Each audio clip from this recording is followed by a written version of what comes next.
The HOA president called the cops on my floating party. She thought she'd caught me red-handed. 25 of us, chilling on the lake, music low, drinks cold, nothing illegal. But then she arrived, Victoria Harlow, self-declared Queen of Crest Haven, screaming from the shore like we'd set the water on fire. She was furious, smug, barking violations into her phone. 15 minutes later, Officer Powell stepped onto the dock, ticket book in hand. Victoria smirked. But I reached into my jacket, pulled out one folded paper, and held it up. Suddenly, her smile vanished. Her face turned pale. Her hand dropped her phone. Even Powell flinched, eyes widening. That's impossible," she whispered. He looked between us and said, "How did you even get that Victoria Harlow?" The most powerful woman in our neighborhood looked like she'd seen a ghost. So, what exactly was on that paper? Comment below where you're watching from. Because this revenge is just getting started.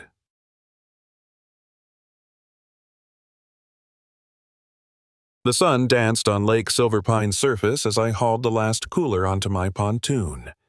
Ice clinked against beer bottles, a promise of laughter and freedom. 25 friends sprawled across the deck, soaking in the warm breeze and classic rock drifting softly. Derek handed me a cold beer, smiling. This is what Saturdays are made for. The lake wasn't just a spot. It was our sanctuary, the reason we paid steep HOA fees without complaint. No trash, no noise wars, just respect. Then Jake's voice cut through the calm eyes fixed on the distant eastern shore. "Those barrels are back. Rusty, half submerged. Something's off." A chill ran down my spine. But the music played on, laughter echoed, unaware that the calm was about to shatter. Before I could ask, a voice sliced through the air, sharp and venomous. "What in God's name do you think you're doing?" Victoria. Harlow stood on the shoreline like a general, arms waving wildly. Her helmet's stiff hair untouched by the breeze, but her face twisted in a sour sneer. Lips tight like she'd bitten a lemon soaked in regret. "You're violating Rule 17.3. Noise, unauthorized water use." Her designer heels sank into the sand. Behind her, her husband hovered by the golf cart, whispering secrets into his phone like a man fearing exposure. I lifted my beer mock salute. "Hey, Victoria. Happy Saturday." She snapped a photo of the boat like it was crime evidence, then dialed with practiced fury. I knew who she was calling. I knew how far she'd go to ruin us. What I didn't know was how far I'd have to fight back. 15 minutes later, the familiar crunch of tires on gravel signaled the arrival of Officer Nathan Powell. He stepped out slowly, sunglasses on, expression tight with resignation. "HOA again," he muttered, almost to himself. Victoria stood tall at the edge of the dock, arms crossed, smug as a cat that cornered a mouse. "I want them fined. Shut down this illegal gathering immediately." Powell scanned our boat. No music blasting, no underage drinking, just a bunch of adults enjoying the lake. Still, he sighed, pulled out his ticket book. "Look, Arthur, I've got to write you up. Disturbing the peace. $200. I laughed, not out of humor, but disbelief. "Whose peace are we disturbing, officer? There isn't a house within earshot." He glanced toward Victoria. "She's connected. Her husband golfs with my boss every Sunday." That's when I realized this wasn't just about noise. This was about control, and she wasn't done. Not even close. As Powell handed me the ticket, Victoria smirked like she'd just won a silent war. My friends began packing up, the mood shattered. The lake didn't feel like ours anymore. Back on shore, I caught sight of Susan Harper watching from her porch 2 houses down. She gave me a slow, knowing nod like she'd seen this before. And she had. Last month, Victoria fined her $500 for a tree branch that crossed the property line by 6 inches. Another neighbor got hit for having mailbox numbers in the wrong font. This wasn't new, it was strategy. Still, I didn't expect what came next. By the next morning, yellow flyers were taped across Crest Haven. All lake activity must be HOA approved. 48-hour notice. $50 processing fee. It was absurd. But what scared me more wasn't the rule. It was how many people silently accepted it.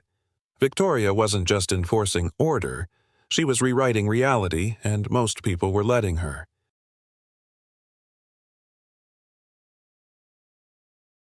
By Monday afternoon, Derek texted me a photo, a new poster on the community board near the pool. Bold, red letters screamed, "Unauthorized parties threaten our children's safety." Underneath, a blurry, zoomed-in photo of my boat cropped to look chaotic. Kids weren't even present at the event, but that didn't matter. Perception was everything. Victoria wasn't just rewriting rules, she was rewriting who I was. The next day, a neighborhood email titled "Concerned Neighbor Alert" flooded inboxes. Anonymous, of course.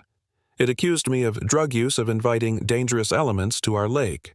Fictional witness statements. No names. Just poison. Within 24 hours, I was uninvited from a barbecue. Tom, my jogging neighbor, crossed the street instead of saying hi. The silence was loud. Victoria had turned fear into a weapon, and she was winning. I wasn't the neighborhood's fun lake guy anymore. Now I was the threat. Tuesday night I couldn't sleep. The silence in my house felt like judgment. I kept replaying Powell's words. Her husband golfs with my boss. It's easier to write the ticket than deal with her. It wasn't just petty fines anymore. Victoria was building something bigger, something untouchable. That's when Derek showed up holding 2 coffees and a folder. "I've been watching her," he said flatly, dropping into the chair across from me. He flipped through photos: Victoria, her husband, and a man in a dark suit meeting near the lake at sunset. Same time 3 days in a row. Always near the eastern shore. Always pointing toward the water. Derek zoomed in on one frame. Rusty barrels. The same ones Jake mentioned days ago. "She's not just power tripping," he said. "She's hiding something." And suddenly, this wasn't about HOA politics anymore.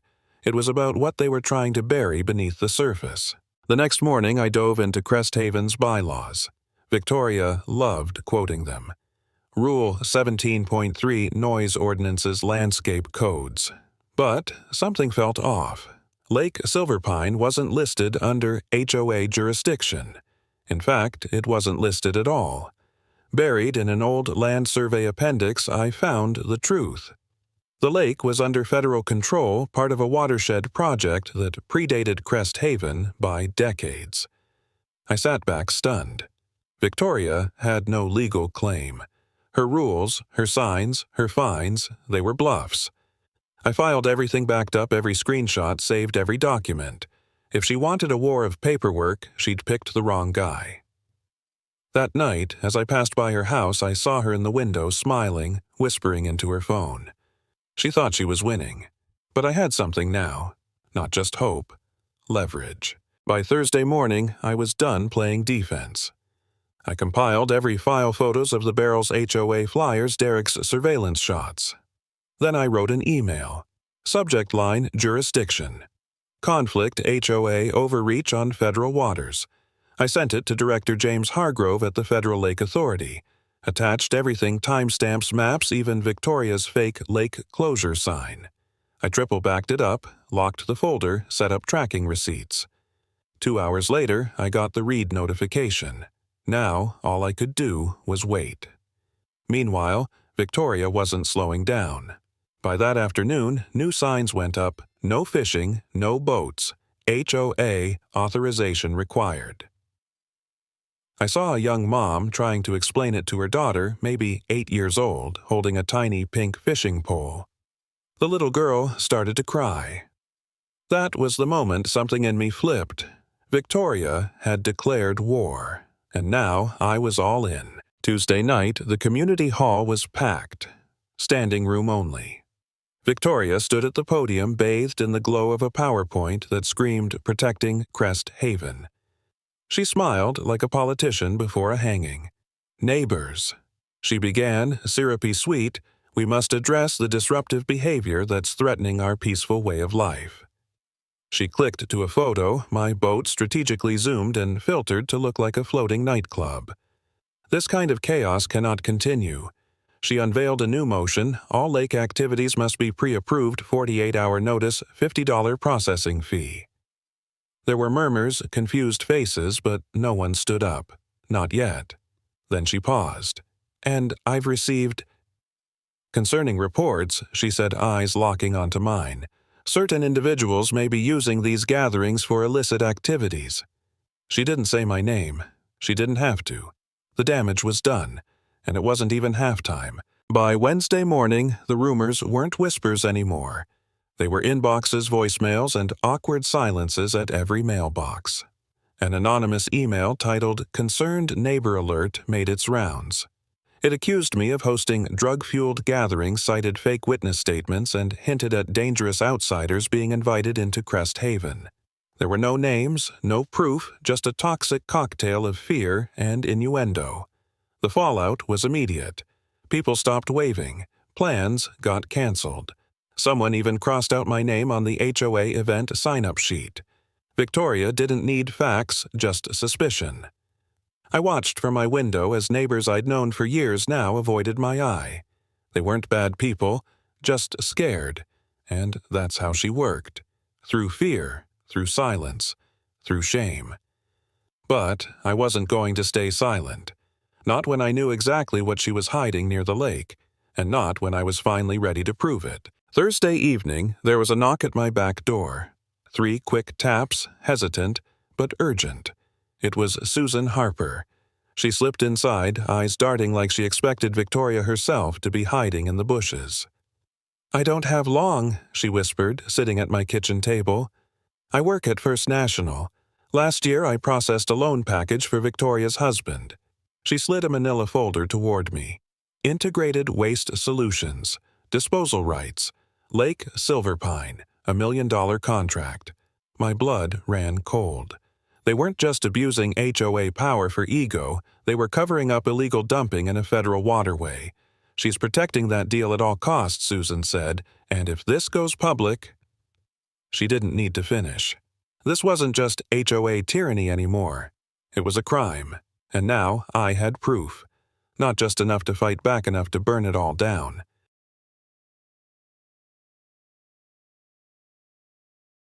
I didn't sleep that night. Instead, I sat at my desk scanning every page of the folder Susan gave me.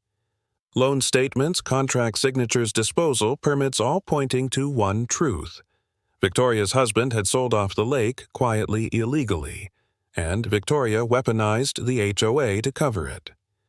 By sunrise, I had compiled a full case. I labeled each file, numbered the evidence, wrote a detailed summary. Then, I sent everything to Director Hargrove at the Federal Lake Authority again, this time with a clearer subject: urgent, HOA, corruption, and environmental crime at Lake Silverpine. I enabled read receipts. I backed it up to 3 clouds. I printed hard copies and sealed them in an envelope just in case. Then I sat on my porch with black coffee and waited. Waited for the blowback. Waited for the shift. Because once the truth is out, it doesn't go quietly. Friday morning, a certified letter arrived at my doorstep. Thick envelope, HOA seal. Inside, a formal notice fining me $1,000 for willful misuse of community resources and creation of a public nuisance. It threatened a property lien if I didn't pay within 30 days. Typical Victoria bully by paper. But that wasn't the worst of it. At noon, Officer Powell returned, looking more exhausted than ever. "She filed a complaint with the county," he said, voice low. "She's claiming you're operating an unlicensed commercial enterprise on federal water." I handed him my valid boating permit. He glanced at it but shook his head. "My boss says she's pushing for federal involvement." He paused. "Her husband's friends at the station are fast-tracking it." I felt the noose tighten. Not because I was guilty, because I was getting too close. Victoria wasn't backing down. She was doubling down. That evening, I gathered everything. Screenshots, photos, bank statements, meeting logs laid out like puzzle pieces across my dining table. Derek sat across from me, scanning a timeline I'd built on the wall. "She's trying to bury you before the truth gets out," he muttered. "She knows if the feds speak first, she's done." I nodded. We didn't need to wait anymore. Waiting only gave her time to twist the narrative. I'm going public, I said. HOA meeting. Monday night. No more emails, no more quiet reporting. They'll hear it from me. Derek smirked, half impressed, half concerned. You're walking into her arena. No, I said, taping the federal permit copy to a foam board. I'm walking in with the only thing she can't fake federal law. And this time I wasn't just defending myself. I was bringing the whole system with me. All weekend I prepared like it was trial by fire. Printed copies of the federal permit. Highlighted key lines from Director Hargrove's email. Marked the contract figures from Susan's bank folder in red ink. Even packed in triplicate in case someone tried to snatch or misplace anything. I rehearsed what I'd say not once but 50 times. Not just the facts, but how to say them with calm clarity. No anger, no panic, just truth. Outside, I saw signs of doubt crack in the neighborhood. Tom gave a slow nod when I walked by. Susan left cookies on my porch with a note, "We believe you." Even Powell stopped by, hands in his pockets. "She's not invincible," he said softly, almost like a confession. Then he left, eyes tired but less guarded. Monday was coming fast, and this time I wasn't walking in alone. Monday night, the HOA room was packed tighter than I'd ever seen. Fold-out chairs scraped against tile. Whispers floated like smoke. At the front, Victoria stood tall behind the podium, lips curved into that polished, perfect smile. She tapped the mic. Tonight, we'll be addressing ongoing safety concerns regarding unauthorized lake activity. Behind her, a PowerPoint slide titled Preserving Crest Haven glowed in blood-red font. Her voice oozed control, but her fingers betrayed her tapping the podium in a rhythm just shy of panic. I waited. Not in the back this time. Front row, folder in lap, eyes locked. She clicked to a slide. There it was, again my boat. Zoomed in, filtered, distorted. Some individuals continue to disregard protocol, she said, locking eyes with me. She didn't know what I had in my bag, but she was about to find out.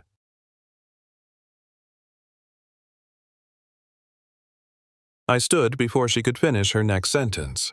My folder was already open, papers neatly stacked, federal seal gleaming. Before this circus goes any further, I said calmly, let's clarify who actually controls Lake Silverpine. Victoria's smile faltered just slightly. I held up a copy of the permit signed and stamped by Director Hargrove himself. The lake isn't HOA property, it's federal, always has been. Murmurs rippled through the room. I continued, projecting my voice evenly. This is a federally issued community event authorization. Legal, current, binding. Victoria laughed too loudly, too quickly. That's obviously fake, she snapped, but her voice cracked around the edges. I stepped closer, holding the document where everyone could see. Then why has Director Hargrove denied your multiple requests for jurisdiction over this lake? Gasps. Victoria's face drained of color. For the first time, her silence was louder than mine. Before Victoria could recover, another voice cut through the tension. I'd like to speak. It was Susan. She rose slowly, holding a folder with trembling hands, but her voice was clear. 2 years ago, I was fined $500 because a tree branch extended 6 inches over my fence line. She looked around the room. I paid it because I was scared. We all were. She turned to face Victoria. But I'm done being scared. Susan opened the folder.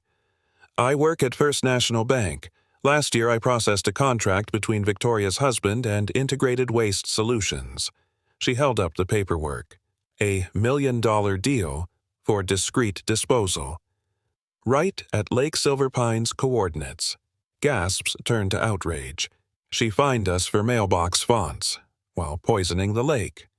Victoria stepped back, jaw twitching. For the first time, she looked cornered, and the crowd finally saw who the real threat was. I stepped forward again, holding a printout of the email from Director Hargrove. It wasn't just official, it was final. In response to recent HOA requests for authority over Lake Silverpine, I read aloud, We reaffirm that the lake remains under exclusive federal management. My voice was steady. Any HOA claiming jurisdiction is not only misinformed, but may be in violation of federal law. I turned to Victoria. Your requests were denied. Repeatedly, you were told to stand down, but instead you posted signs find residents and spread lies. Someone in the back muttered, Oh my God." Another neighbor stood up. She fined my kid $50 for riding his bike near the dock. Victoria's mouth opened, but no sound came out. Her hands gripped the podium so tightly her knuckles went white. Control was slipping from her grasp, and she knew it.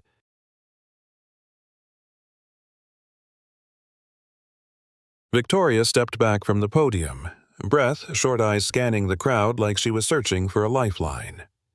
"These are baseless accusations," she said, her voice shaking despite the forced calm. "That contract had nothing to do with lake dumping. It was routine maintenance." Someone laughed loudly. Tom, from the third row. "You fined me for planting tomatoes in the front yard, Victoria. Don't talk to us about routine." A ripple of chuckles spread, but it wasn't humor, it was release. Another neighbor stood. She had my husband's car towed the week after he died. Gasps, and then murmurs. Victoria's fake composure was melting fast. Her hair, once perfect, now frizzed at the edges. She tried again. "This is all just an attempt to distract from the real issue. Arthur broke the rules." But no one was listening to her anymore. The room had turned, and her reign was crumbling in real time. With her back against the wall, Victoria grabbed a folder from the side table and held it high. "I have proof," she announced, voice louder now, shrill with desperation. "Arthur's permit is a forgery. The federal agency confirmed it. This email right here," she waved a printed message bolded and formatted to look official. "The Lake Authority denies any such authorization. He fabricated everything." Gasps again. A pause. But I didn't flinch. Instead, I took a slow breath and smiled. "Interesting," I said, "because I spoke with Director Hargrove just this morning, and that email doesn't exist in their system." I pulled out my laptop and connected it to the projector. Clicked open the metadata logs. There's no record of that message on their servers. But there is a trail leading directly back to your husband's office computer. The silence was instant and absolute. Victoria had just walked into her own trap. I watched as Victoria's confident facade shattered piece by piece. Neighbors leaned forward, eyes wide with shock and disbelief. "I have the security logs," I continued, voice calm but firm, showing the exact time and IP address where the fake email was sent. Murmurs turned to whispers, whispers to hushed gasps. Tom stood up again, clapping slowly. "She's been lying to us this whole time." One by one, neighbors began to voice their own stories, fines for grass-length parking, even the color of their doors. Victoria's grip on power slipped like sand through her fingers.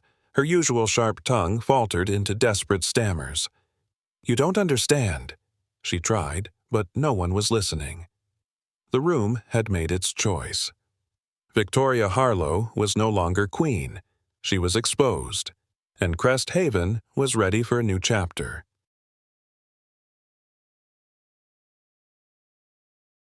Days later, the war turned digital.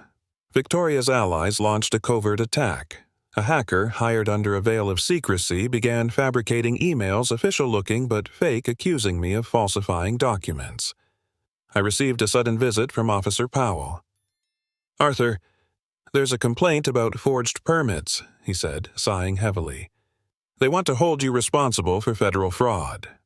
I handed over my paperwork steady as ever, but inside I knew this was bigger than HOA drama. Victoria was digging her claws deeper, but I wasn't unprepared. Years ago, I'd learned to back up everything, track every bite, and this time the trap was set. While they tried to rewrite history with forged emails, I was gathering proof digital breadcrumbs leading straight to Victoria's hired gun. Their desperation was their weakness. Derek pulled up the IP logs on his laptop, eyes sharp.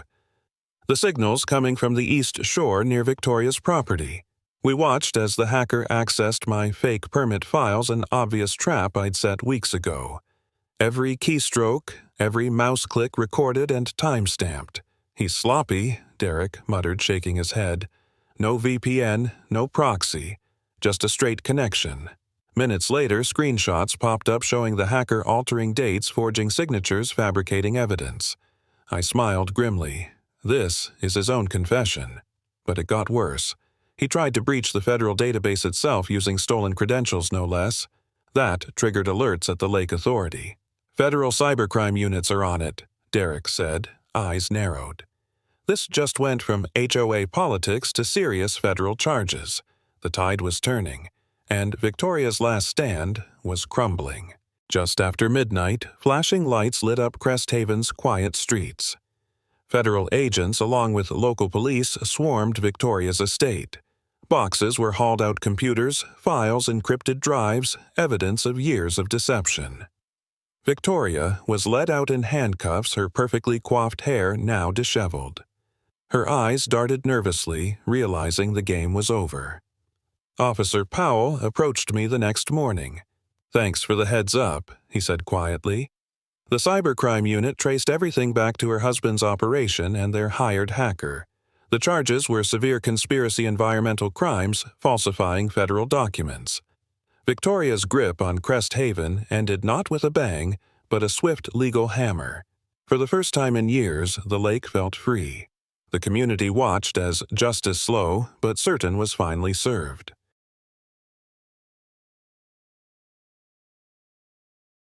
The morning after the raid, neighbors slowly emerged from their homes. Conversations replaced whispers. Apologies began to flow. Those who doubted me came forward, faces heavy with regret. Susan organized a neighborhood meeting. "We need to rebuild trust," she said, voice firm but hopeful. Tom volunteered to lead a community cleanup at the lake. I watched as families gathered, sharing stories and laughter. The fisherman who'd been arrested years ago brought fresh catch grilling by the shore. It wasn't just about reclaiming the lake, it was about reclaiming our community's soul. Victoria's reign had left scars, but it hadn't broken us. For the first time in a long time, Crest Haven felt like home again, and I realized sometimes the strongest resistance comes from the bonds we rebuild. A week later, Director Hargrove called me personally. He thanked me for the evidence and persistence.